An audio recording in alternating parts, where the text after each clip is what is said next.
live event turnaround, which is like the really big category for the biggest, live events, like the Tour de France is in there, and the Olympics and the Super Bowl and the Derby. Big events like that are in those categories. And so Beijing was just such an epic undertaking, and it required, all of us. And so again, we were put forth as part of the team. And so everyone who played a part was, part of the Emmy winning team.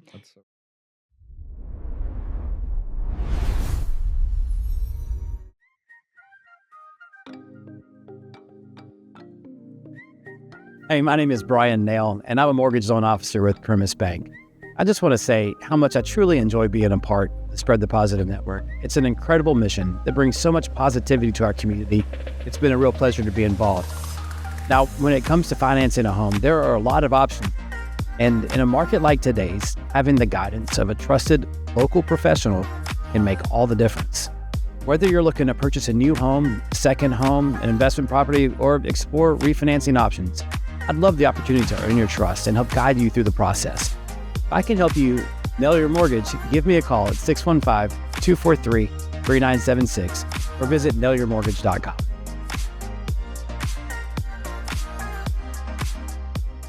What's up, everybody? Welcome back to the Spread the Positive podcast. I'm your host, as always, Trent Denson. And as always, I'm excited about this episode. I'm super excited about this episode. We got the one and only Lindsay Fitz in the building. How are you? I'm good. Thank you so much for having me. I like that introduction. Thank you, Cammie. Sorry. We got all the dogs are perfect. Yeah, it's kind of on brand for who you are. Yes, for our conversation, for sure. Absolutely. Yeah.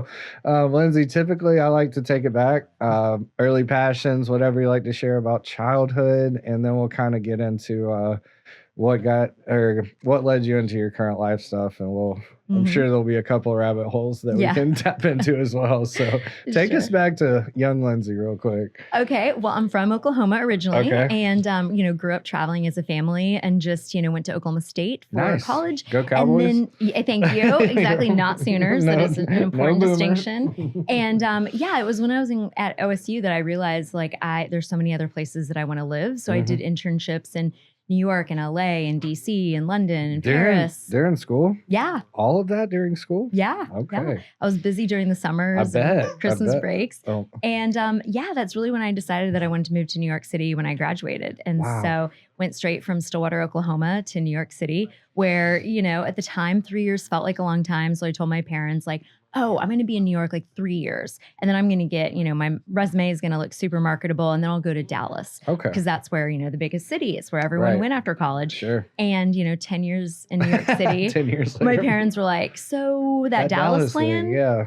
I was like, not so much. Never happening. Happening. Okay. No. So I spent 20 years in New York City. Okay. Working in television. Yes. And absolutely loved it. And then it really wasn't until COVID that our company went remote. Wow. And I started traveling around, living my nomadic Airbnb lifestyle, which currently doing now. That was quick. That was efficient. Efficient. That's incredible. So 20 years in New York City, fresh off of being an OSU Cowboy graduate. Yep. What was that transition like? That had to be wild. A little culture shock, or how was that? Yeah, ignorance is bliss, quite honestly. And so I had just said it was going into my junior year. I had done an internship in DC. Okay. That summer, my best friend was in New York, and we spent the whole summer doing DC and New York. That's cool. When I really realized, wow, New York is the melting pot of everything. Right. Every different career and option and opportunity is there. So I just, completely sight unseen. I was like, I'm moving to New York when I graduate. Had no idea what I was going to do, what I wanted to do, anything. I started just sending emails and faxing my resume to people and setting up informational interviews, flying to New York. And then, eventually I landed something called the NBC Page Program, which at the time I didn't know what it was. Turned out it was, an incredibly prestigious program. Yeah, that's like 30 Rock stuff, isn't it? Exactly. That's amazing. Yep. Kenneth the Page, get it. But yeah, it's been around for as long as NBC has been around. Wow. So, 80 plus years. And I was so fortunate to get in there because I moved to New York City without knowing a soul. I lived in a 2-bedroom apartment that we made a 3-bedroom apartment and 4 girls in. Oh my goodness. And so I lived with complete strangers. They were random people from the University of Texas and Texas A&M. Wow. I shared a bedroom with a random stranger, and she ended up being one of my best friends to this so day. awesome. So Wow. yeah, to your point about a culture shock, like ignorance is bliss. Yeah. You know, I just moved there and became a page. We worked 6 and 7 days a week. We made $10 an hour. Wow. I didn't know a soul, but from my roommates to the page program, that really set my entire, career, but also my friendship and my relationships. And That's I incredible. just realized I loved that lifestyle and loved New York. That's so cool. Wow. Wow. That's so cool. So, what was after the page program? Yeah. So what's amazing about the page program is that you're given an opportunity to do assignments. And so along with giving NBC studio tours, you're also able to apply an interview to be on the staff of Saturday Night Live or the Today Show, or at the time, Carson Daly or Conan O'Brien. Okay. And so, so you have all these different experiences there. So I left the page program about after 8 or 9 months in and went to the Daily Show with Jon Stewart. What? So What? Yeah, which is amazing. It was the year he won his first Emmy. No way. Mm-hmm, That's incredible. You low-key have an Emmy. Yeah, I do have an Emmy, yes, but that's from NBC Sports. Okay. But yes. Light flex. Unbelievable. So you're like day to day with Jon Stewart. Yeah. So Dude, I was like a low level production person. But you're there. Yeah, I was definitely there. It was a studio. It was a walk-up studio on like 51st and like 10th Avenue. Wow. But all the writers, just like this, brought in their dogs. Right. So everybody had their dogs in the studio. Nice. And you're just, and everyone had these aspirations. Like it was amazing to work there, but they wanted to be stand-up comedians or writers or directors. And I realized I loved it and was so fortunate to be there. But I kind of there's other things I wanted to do. Sure. I wasn't a comedy person. Sure. So at the time, NBC News, who I had done a page program assignment for the NBC News PR department, they called and offered me a job. So then I went over to NBC News and got to work in politics and do the election year, the conventions, the debates, election night. How was that? That was amazing. That's wild. It was a pretty crazy year because it was also the first year that we did the election night on the plaza. So where the ice rink is, we made, the United States and the map, and we were coloring in the map. Wow. So it was a pretty incredible time. And we were also doing the transition from Tom Brokaw to Brian Williams. Right. What a time. Yeah. That's a legendary time in NBC history. It really is. That's crazy. Yeah. And so I knew that I wanted to do sports. And so thankfully I started talking to some other publicists who worked at NBC Sports. And the timing really aligned. And so I was able to go, and that was my first staff job. Okay. So then I joined NBC Sports and Olympics, where I stayed for about 10 years. And that was amazing. This is mind blowing. I'm like, okay. Because within 2 years of that, we got Sunday Night Football. Whoa. And that was really when the NFL was taking football off of the Monday night, kind of out of home night, and making it an at-home night with family and wanting just a totally different direction in the marketing. Yeah. And so I got to be a part of that team to build Sunday Night Football and all of that. Cool. Yeah. What? So what were you actually doing? So a staff position, what does that mean exactly? So when you start in TV, a lot of times you're non-staff. And so you're through like a staffing agency, which means you don't get benefits, you're paid hourly, but you're just so happy to be there that you don't really care. And it's part of it, right? Like you have to do that. Of course, absolutely. Right. And there's so many production jobs that are freelance. Right. And so then the point is you get your foot in the door and you get experience, and then you work your way up, and then eventually a staff job opens up, which again will be low level, but it'll be benefits, and you don't expire after a year. You can actually stay, That's so cool. So NBC Sports was the first staff job. Exactly.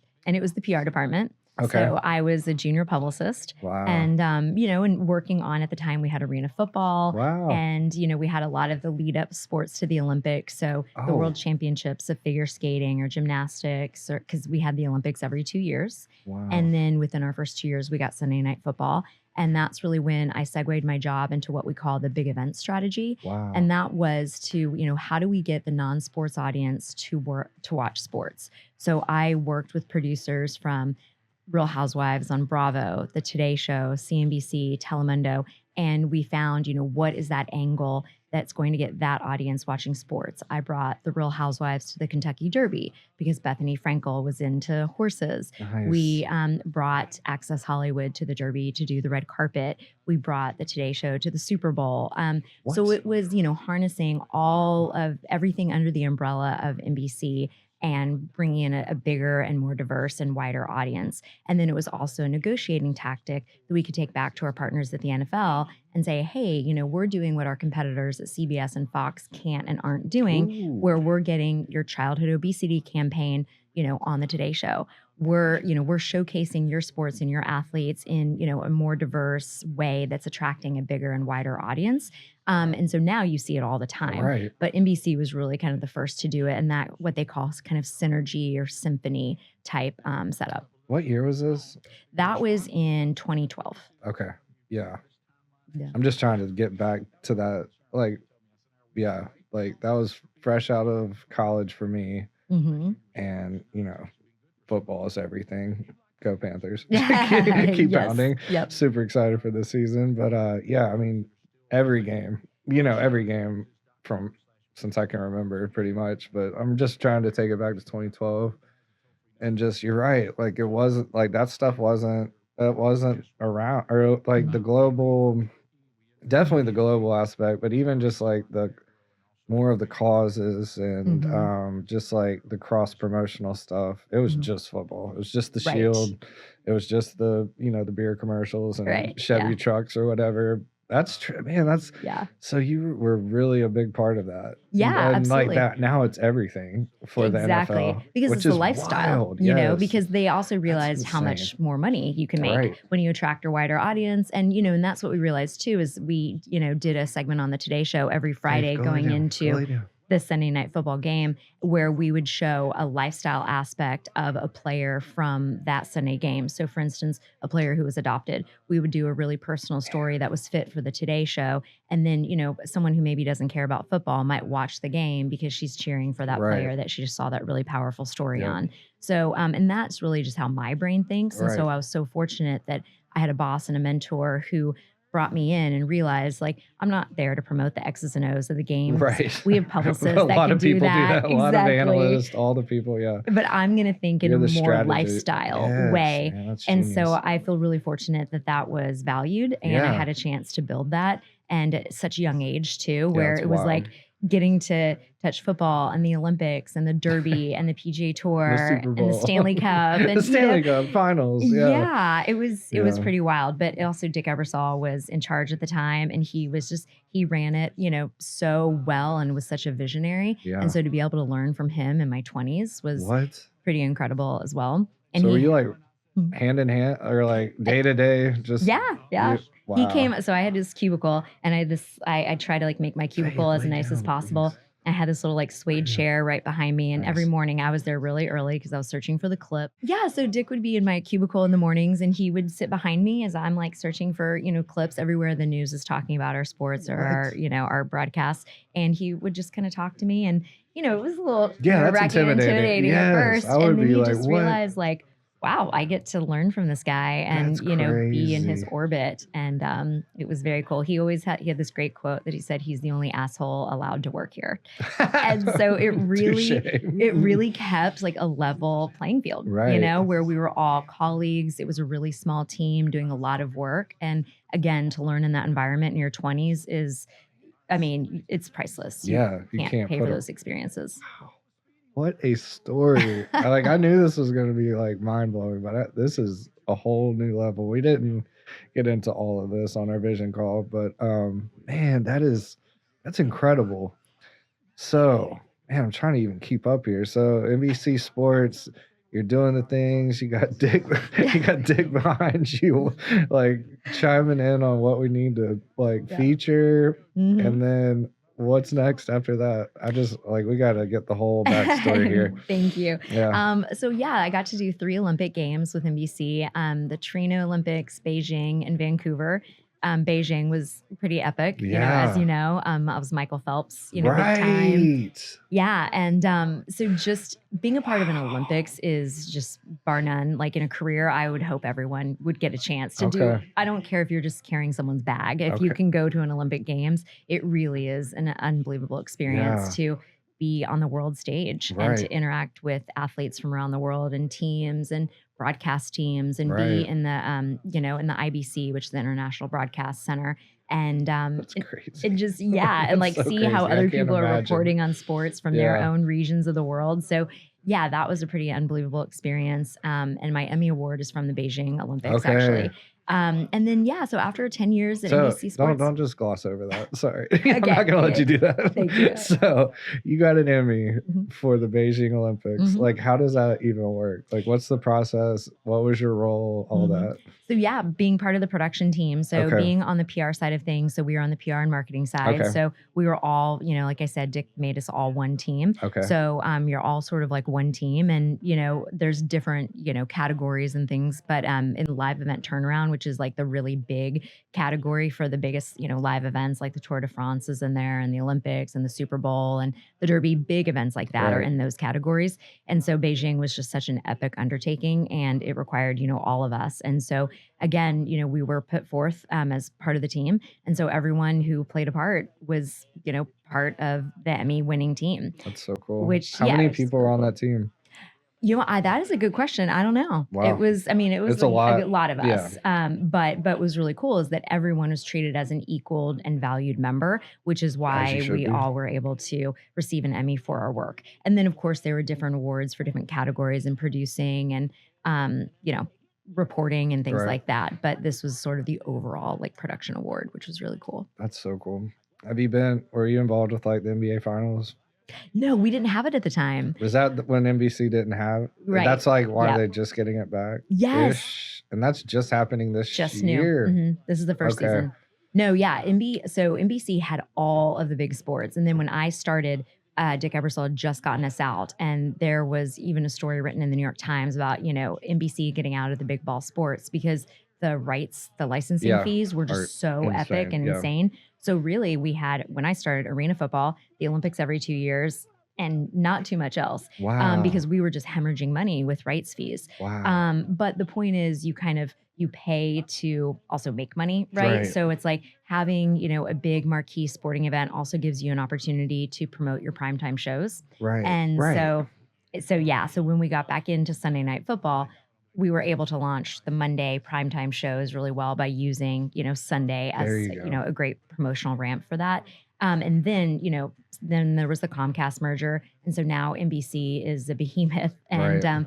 they have not only Premier League, they have the Right. NBA, they have the Right. NFL, they have NHL, they have everything right Right. now. It's Yep. crazy Yeah, to this see. time It's really of year cool. is so awesome. It is. And then it's not.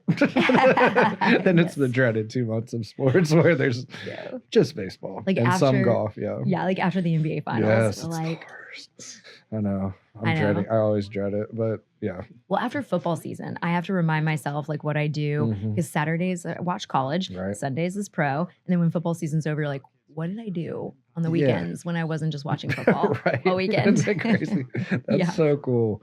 Man, that's so cool. So let's get back to after winning the Emmy, you're still at NBC Sports. What was the rest of that tenure like, and what was next?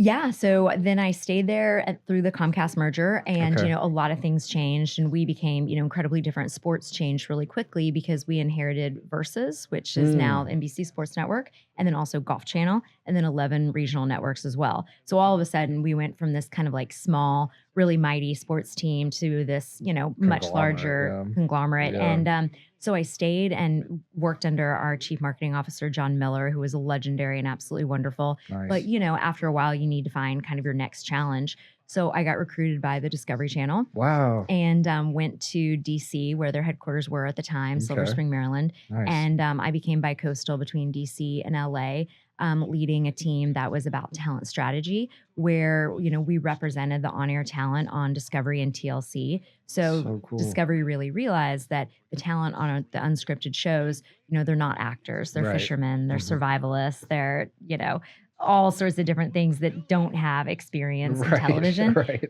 So we kind of served as internal agents, not only helping them understand their contracts and, what they would do to the network, but then also, we would, That's so work cool. together because it's, very invasive with the cameras being in their homes and their businesses and with their families. So we would also, help guide those conversations and find those Sure. areas where, it wasn't so much friction between production and the families and getting a show made. So that was really fun. I did Discovery Channel for about 2.5 years. Okay. Then A&E Networks recruited me to come back to New York City. Okay. And I started working for the last 8.5 years for A&E, and that was History Channel, A&E, and Lifetime. And I started in a marketing innovations role and realized like this is kind of a new department that is not going to succeed. So I realized, Excuse me. no, you're good.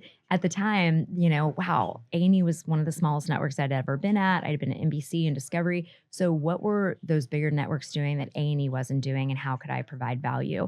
And I realized very quickly that they weren't doing anything with our on-air talent. And actually, their talent were going outside their contracts. They were violating exclusivity and confidentiality. They were making side deals with the production company, cutting A&E out of money that they were due. So I wrote a job description for what I called talent partnerships and strategy. And I started socializing it with the executives. And I said, Wow. hey, here is, the money you're leaving on the table. Here are the loopholes that you're missing. Here's what our competitors are taking advantage of. Here's my solution to close those loopholes with this team. And Wow. so thankfully, they saw the value in it. And then I was able to build a talent partnerships team from scratch at A&E Networks, which I did for the last 8.5 years. That's so cool. God, you have the coolest story ever. That's amazing.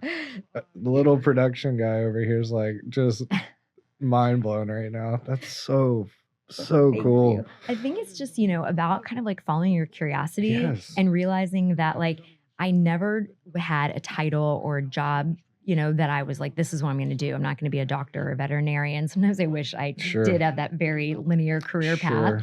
I had what I called like a box of ideals. And it was, I wanted to work in a goal-oriented environment. I wanted to work with dynamic people, and I wanted work to pay for me to travel the world. And I wanted to work in sports and politics at some point. So I just started kind of following that and meeting really great people. Where did you get that? Where did you land, or how did you land on those things? I have no Really? idea. I I think mean, it that's was just who you are. it's what kind of interested me. Yeah. And I found that like throughout college, my internships, like there wasn't one thing that I was like, oh, I love post-production or I love PR. I loved an amalgamation of all the things. I enjoyed kind of making my own path, but Yeah. realizing that I needed to do something that you weren't just churning all day and every day and not seeing the results. So therefore something that's goal oriented. So sports was grateful for Right. that, like Yeah. the Olympics, the Super Bowl, Yes. like there's a lot of work, but then a lot of payoff. Right. And then work with people that are going to challenge you and make you better. They're dynamic. You find that in people who are working on big events and working in big production environments. I love travel and, want to travel the world as much as possible. So on my dime and on a corporate dime. Sure. Why not? So sports was, a big driver for that. But then also in unscripted television, I worked on a lot of the Alaska shows. So I worked on Deadliest Catch, No way. Gold Rush, Alaska: The Last Frontier. Whoa. So I was able to go to Alaska quite often and, really experience these parts of the world that your normal life would never take you, Right. which is why we're showing them on television because they Right. are that dynamic and that unique. So, that just, again, was following that curiosity and also finding those points of how we're more alike than we are different, like being able to Yes. Thank find you. connection with a survivalist or with a gold miner, with a crab fisherman, Right. and like learning about them Right. and like gaining like I already had respect for them, but edifying and Right. educating myself about that way of life, which then you bring back to corporate America, and it's a really great way to kind of cross pollinate Yeah. sort of what we're doing because clearly there's money involved and Mhm. it's a show. Everyone Mhm. signed a contract. But we also need to be respectful to the way of life that we're showcasing on air and make sure that that is, representative of their Yeah. life and their lifestyle and their values, but then also that it's commercially successful as well. So, you really had to get to know them as a person, get to know their values and dig in, and then be able to take that back to the boardroom and help explain, like, here's why we're doing the show, and here's the values that matter, and here's why these people are doing it for us, and here's what we can do to make them good partners with us. And so that was, I loved that challenge of Yeah. getting to know people.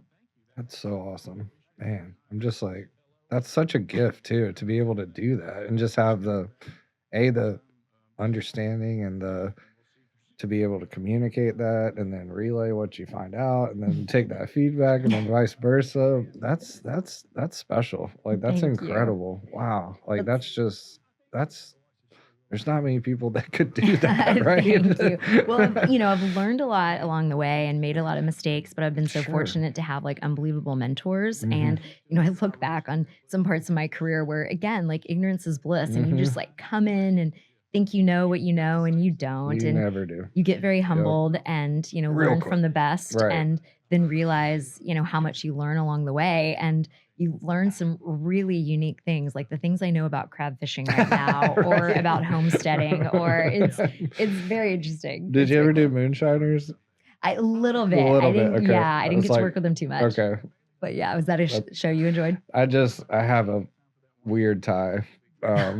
Weird tie. No need to go down that rabbit hole, but anyway. All right. So what is after that? What's next? So I spent the last 8.5 years at A&E Right. and, loved it. And it was Mhm. absolutely amazing. Built the most wonderful team.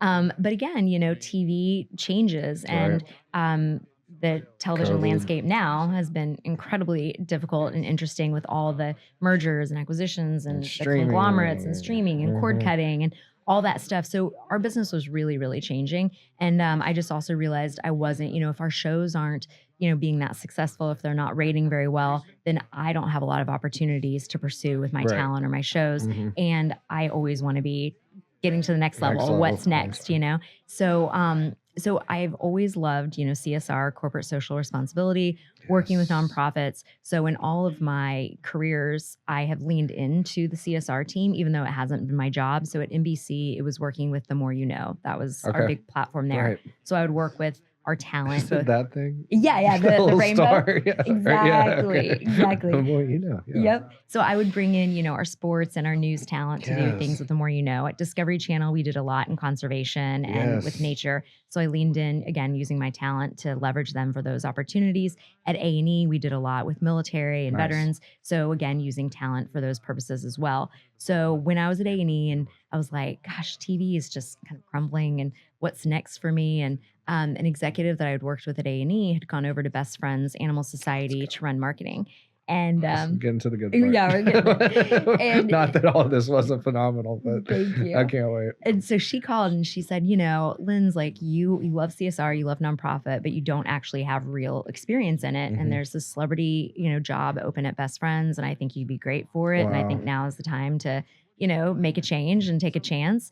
And so I did. And Okay. that's been this month actually is 2 years Wow. at Best Friends, and we're completely remote. And it has been going from corporate to nonprofit is a huge learning curve, Mhm. and both corporate and nonprofit both have their craziness in their Oh, own different ways. Yeah. But I kind of thrive in chaos, Yeah. and I Sounds like it, really yeah. was able to jump in, and so I lead what's called celebrity and entertainment partnerships at Best Friends. That's so cool. So I look for the celebrities that are aligned with rescue, foster, and adoption. And what's really cool about it is in television, you're pretty much limited to working with the shows and the talent on your network. And so Right. if they have a lot to offer or the shows are doing well, you have more to do. But if not, you kind of run out of Right. options.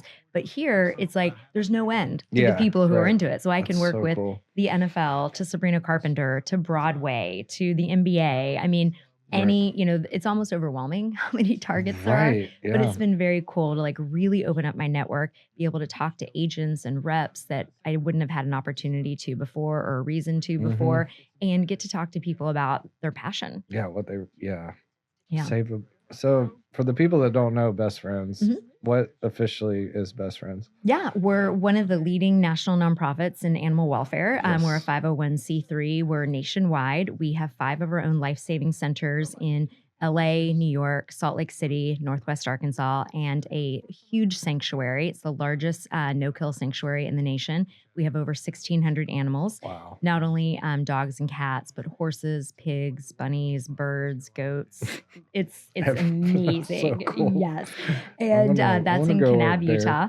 And then we have network partners. So we have almost 6,000 network partners across the country of shelters that are within, the Best Friends Network that we provide assistance and grants and services and transportation and veterinary and all sorts of services to really help the nation hit no kill. We want every, shelter in America to be no kill. That's a 90% save rate.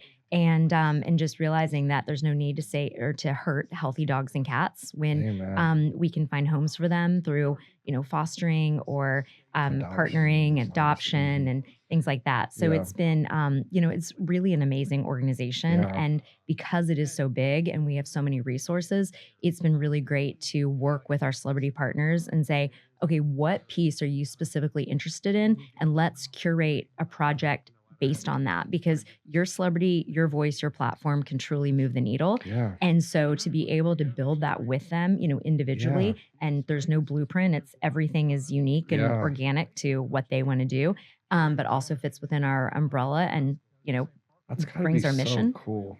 It's been really fun. Yeah. And definitely just creates conversations that I, never really thought I'd have, Right. So yeah. That's incredible. How long has Best Friends been around? 41 years. 41 years. Who started it? So we have a group of founders who are still involved. Wow. And To this day, yes, they incredible. built it from the ground up, and they went out, they found Kanab and they built the sanctuary. That's where it started. Cool. Absolutely. Pretty much from the ground up. And then what they've been able to do has been pretty amazing, truly. So. And so they're still involved. We have a senior leadership team. Like I said, we're one of the largest national 501c3s. But we started 41 years ago, and we've been organic to the mission of just save them all ever since. Good for them. Thank God they did that. Man. Yeah. I'm getting my feels. Save the animals, for real. That's one of our 6 pillars. That's one of the things we really kind of bonded over on the vision call was like mental health, food insecurity, unhoused, veterans, special needs, animal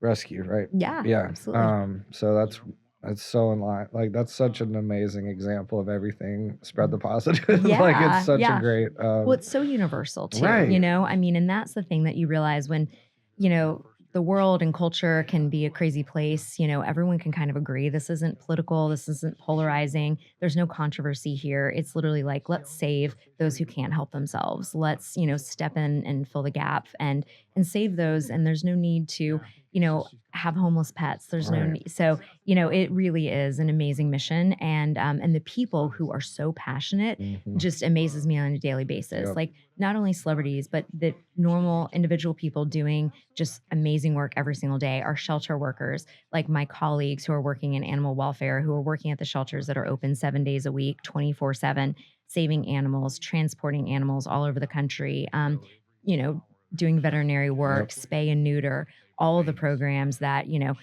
are the pillars to making this, mission successful. They're the ones really doing the heroic efforts. Right. Salute to them. Thank you. Thank you for the work you're doing. Unbelievable. So Best Friends, that's current. That's where you're at right now. What, can you tell me like your top 3, projects you've done so far? Is that possible? Yeah. Oh my gosh, so many fun things.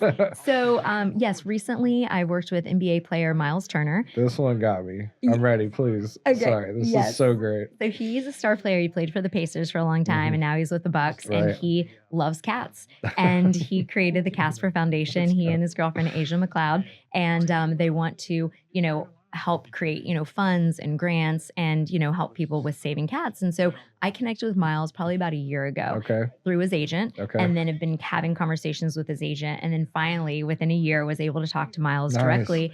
And he wanted to come out to the sanctuary. So we brought him out to the sanctuary and just had an amazing time at Cat World and seeing this almost 7-foot man holding cats. He's and truly passionate and Yes, truly has a heart that's for the so mission awesome. and Yes. has donated his time, his money, his resources, his voice, his platform. And they're really building something amazing with the Casper Foundation. So to bring them in and work in partnership with them, they wanted to learn from us. We had dinner with one of our founders and board chairman, Wow, Francis and cool. Silva Batista. Nice. And they asked them so many questions about how did you get started and where did you make mistakes and what should we do next? And to be a part of, Like genuinely interested and like yes. really trying to do it right. Yeah, and being a Yeah. part of helping facilitate Yeah. those conversations and, mentor them and bring them into doing good on their own is absolutely amazing because again, we're this huge organization that has the resources to help people who want to make an impact in their community and want to make an impact, in this mission. So working with Myles has been awesome. I'm going to Salt Lake City tomorrow for our national conference and Wow. Myles is coming. Tomorrow? Yeah, he's coming to Wow. Salt Lake this weekend, which is Nice. going to be awesome because they're coming to learn. Yeah. It's really like where we, it's thousands of people and we have panels and general sessions and people learn best practices in all areas of animal welfare and in shelter and how to, best, make, the biggest impact, Right. in their communities. I also worked with Sabrina Carpenter. How was that? That was amazing. Okay. So Sabrina has a huge heart for this mission as well. And so she created the Sabrina Carpenter Fund. She had 4 pillars, one of which was animal welfare. And she Nice. selected Best Friends as her charity partner. So throughout 2 tours, we received money from ticket sales from her tour. Wow. And then in her last tour, she invited us to be on the road with her every tour stop. No way. So we were able to work with our own Best Friends centers in addition to our network partners Get out to of bring adoptable puppies to backstage to every single tour stop to Get every city. over. Yeah, get out here. And Sabrina got in the pen and sat with puppies in every single stop, if not even brought them into her own dressing room, invited us into her dressing room. Right. We were able Oh, to play in, you're good. Yeah. We were able to play into, the theme Man's Best Friend was Yep. this album and, Oh, wow. made What a signage, tie-in. adopt man's best friend. Wow. And then, she did social promotion for us and just really engaged with the mission. And she's just been an amazing partner because that age, that demographic, that voice, because we've also seen kind of the younger demographic getting more into potentially like shopping, buying dogs versus rescuing dogs. And so Yeah. having someone like Sabrina Carpenter making rescuing and adopting and fostering cool is priceless and That's so a partnership you could never pay for. So we're Right. so thankful for her. So did she reach out to y'all or like? She did. Wow. Yeah, she did. So, and that's something that's really amazing about Best Friends is that we are so well known and we are so credible. And, like I said, we're a pretty simple message about saving dogs and cats. Save them all. It's save them all. That, again, it's a really easy message to align with and to not get it, convoluted with, anything else going on. So that's been pretty amazing. We have also, let's see, there's so many ones I want to pull from. We also worked with the NFL and did My Cause, My Cleats with Derek Naughty when he was Nice. playing for the Kansas City Yeah. Chiefs. So he has his own rescue organization called Naughty Dogs. I love it. And Let's go. so he did, he featured 2 dogs from our sanctuary Okay. on his cleats That's so that cool. season, which was super cool. And then, we were able to do interviews with our magazine and do social with him and also supported his charity and his end of the year fundraiser as well. So all of those have been just so much fun. That's so cool. We did a fundraiser with Kelsey Ballerini when her dog Dibs originally got diagnosed. Her fan club wanted to do something in honor of Aw. Dibs. And so we did a Best Friends fundraiser and supported her as she launched her album. So it's just really like amazing how you So find cool. those organic storylines and lean into Right. exactly what they're interested in. And then their celebrity is able to, really advance the cause in a way that just simple marketing and promotion can't, Right. That's beautiful. Yeah. Like that's something we're really trying to crack the code on here. It's like again, like when you're doing this with us, like there's byproduct of when we push record, stuff goes directly to stuff that's going to help make this crazy world a better place, or at least that's how we've been doing it, and we will continue to do it. So Yeah. Oh, we also have a partnership with Warner Brothers. They have been unbelievable partners. So last year, Superman, so the dog Crypto. Yes. So Crypto is in Superman, and so a huge part of, Superman series.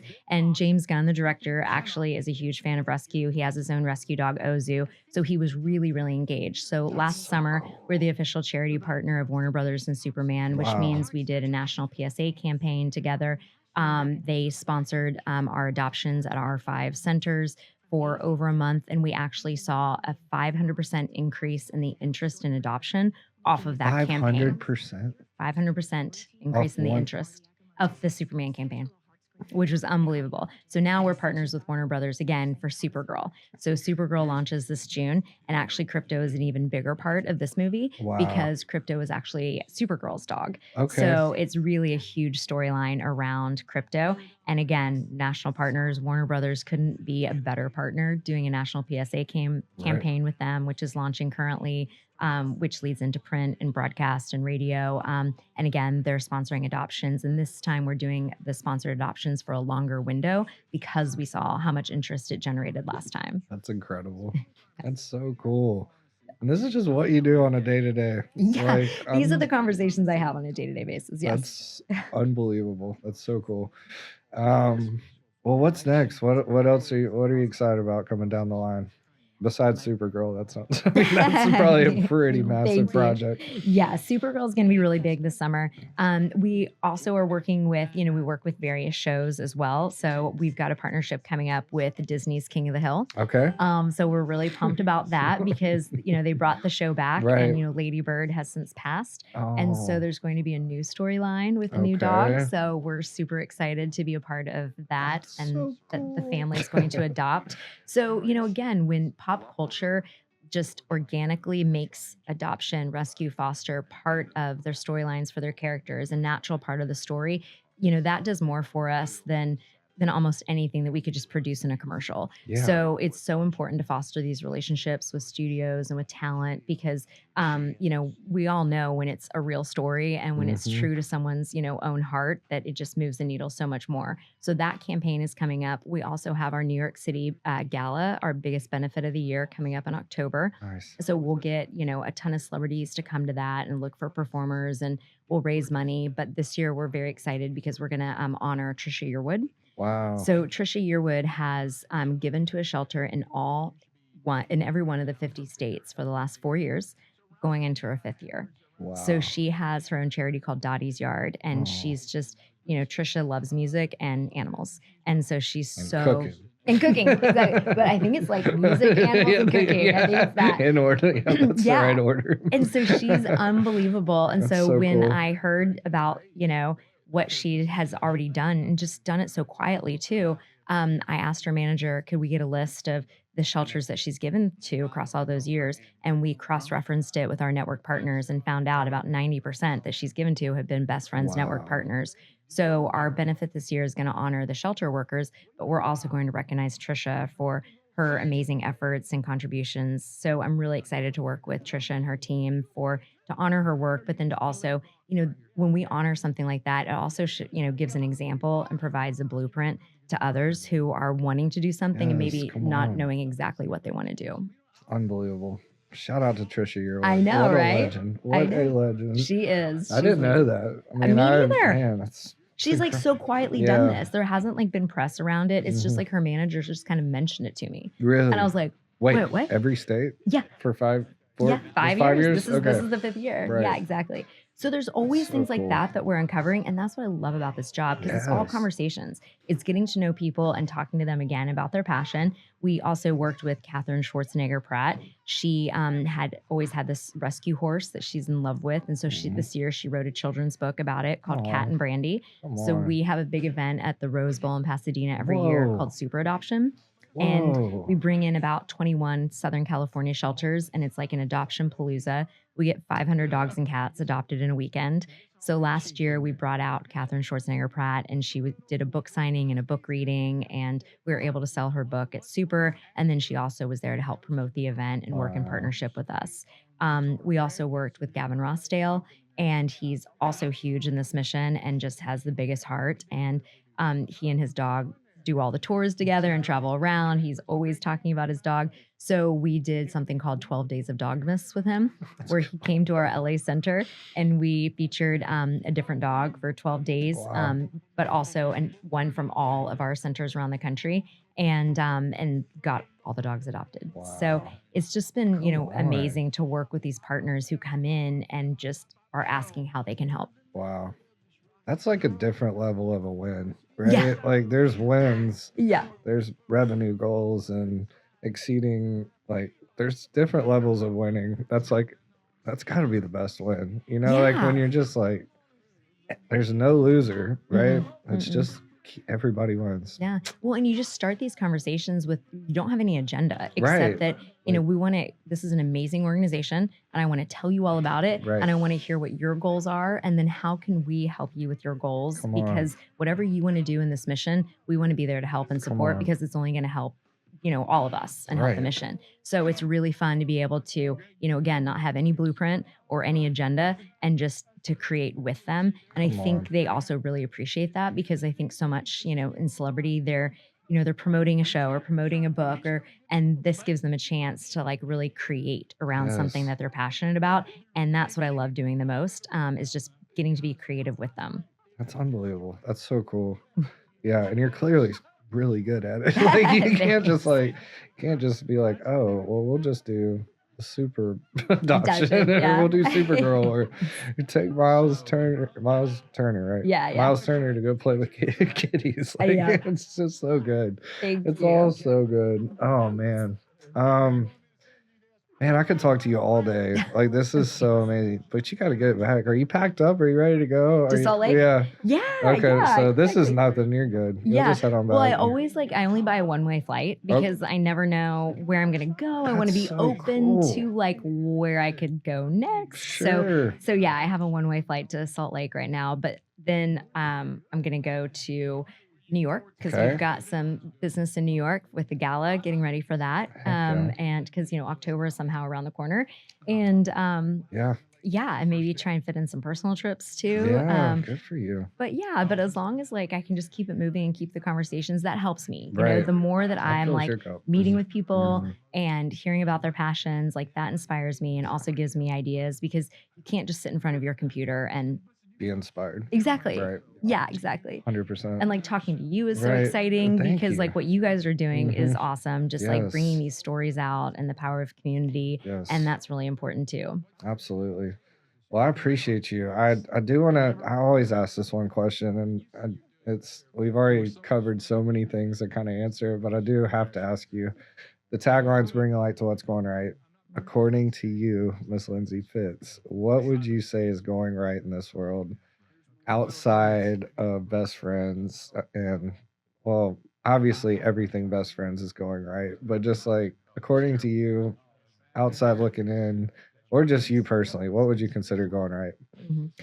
Great question. I think there's so many things going right, but what really excites me and inspires me is when I see people engaging in their community Yes. and building community. So whether you are running for city council or you're volunteering at the homeless shelter or at your kids' school, like anything that you're doing to get out, engage with community, build community, that really inspires me. And I feel like I have seen that at Nashville just so much. Yeah. This has been such a creative, collaborative community Yeah. that people are so genuinely interested in getting to know you and like helping you win. Like we all Yes. work together. Right. And so I've really enjoyed seeing that. But I think anytime I see people getting involved in their communities and building community, Yep. that really inspires me. And I think that's what's going right. I love that. Me too. I couldn't agree more. That's And yeah. it's kind of what you're doing with the Yeah, podcast, that's right? what we're doing. Sharing stories is building community, you know? Absolutely. Push and record and seeing where it goes. It's really fun. Last thing I always like to close with is something I call the grateful for. 4 things you're most grateful for right now. What would you say? So much. Okay, my family, 100%. I have the coolest parents. The fact that Nice. they were always like, oh, you want to go to New York or London or whatever? They just kept saying yes. I don't know why. Good for them. Even one time I asked my dad, I was like, why did you say yes to me? I didn't know why I was moving to New York. And he was like, we weren't going to say no to you and you would figure it out. Like was the bottom line. I was like, I didn't know I would figure it out, but apparently they knew that I would. So they made me believe anything was possible. So then I believed it was possible. So I'm so Shout out to grateful. them. Right? Yeah. My parents are the best. My brothers are the best. My sisters-in-law and my nieces and nephews are Aw. awesome. So you Secondly, just have brothers? yep, 2 brothers. Okay. hmm Older? One older, one younger. Okay. Middle Yep. child. Yeah, and Oh only girl. boy. And only girl. It's like the best. So yeah, my older brother has 5 kids. Oh man. My little brother has 6 kids. Whoa. So yeah. So I get Big 11. ant. Big ant life. Yeah, Okay. yeah, big ant Oh. energy for sure. Big ant energy. It's Mhm. I love amazing. it. It's amazing. It's so much fun to spoil them and then give them back. Yes. You know, they're the best. Do they get to come with you to like some of the events and stuff? Yeah, Yeah. sometimes they do. Absolutely. That's so cool. Yeah. When I left sports, my brothers were like devastated. I They were like, bet. I what bet. are you doing to Don't our know. access? What? Yes. I'm like, Oh, I bet oh. those conversations Yeah. were hilarious. I was like, I didn't realize my career was about your access. Yeah, yeah, You know? yeah. It's That's true. so It does awesome. spoil you though, that's for sure. That's so cool. I would also say my faith. Okay. I'm just so thankful that everything is okay. Well, I know it's always okay. I'm always taken care of and provided for. So that's a huge part and cornerstone of my life. My friends, I have a huge diverse group of friends, pretty much all over the world. And I'm That's so so cool. thankful that, you know, their influence and their perspectives on life can be so different than mine, but we are so close. And Wow. the influence that they bring in my life and the ways of life that they show me and teach me, I'm just so grateful for such a huge group of, you know, deep friendships. And then I would say, you know, my network. And that doesn't mean like my professional network transactional. It Sure. means that like everyone that I have met and worked with, like I personally love and I have learned from. And I can call up someone that I worked with 20 years ago and they're going to take my call Right. because I'm genuinely interested in how they're doing, what they're doing. And I'm just so grateful that I have this network from New York to LA to, you know, everywhere in between. And throughout my Airbnb lifestyle, you know, it started with every place I've gone to, I've known one person, and then I've developed community through that one person. That's so cool. And so I would say, yeah, the professional and friend network has really just enabled me to Right. continue and have these opportunities and to connect the dots. So I really appreciate those. Man, amazing. Amazing story. Amazing. Like, I'm blown away. Thank you. Thank you. Thank you for what you're doing. Thank you for coming here, being in the studio, recording. Definitely excited about future collabs, hopefully, Man. and just stuff. All the wheels are turning as always, but this really gets them ramped up in there. But it's amazing to meet you and have you in studio and have this time with you to really hear your story and see like I Thank you. had this much of it, and I was already like, whoa, this is gonna be crazy. But you really brought it today. So thank you for everything. Thank you for what you're doing. Continue to do. And man, I'm really taken back with this one. This was really special. Thank you so much. Thank you, Trent. No, seriously, I'm so glad we connected. I Yeah. love what you're doing here, and I feel so, you know, grateful that you invited me on and you're interested in the story. And Yes. thank you for giving me the platform. And Mhm. I'm absolutely looking forward to like all the next things that we're gonna do. I love that. That means more than you know. Thank you so much. We needed that today. Well, y'all know what to do. As always, be sure to check out spreadthepositive.net. Come see us here on the square in historic Murfreesboro, brand new studio, working on set 2. Got great packaging, great opportunities to get involved. Start a podcast, support our network as a whole. Just get involved at any level. We're always looking to connect with folks. Like we connected with Lindsay today. Like it's just unbelievable the people that walk through this door. So stay tuned for the next one. Do all the things like share, follow, subscribe, leave those 5-star reviews. It helps more than you realize. And until next time, we'll see you all on the next one. Thank you again, Lindsay. Thank you.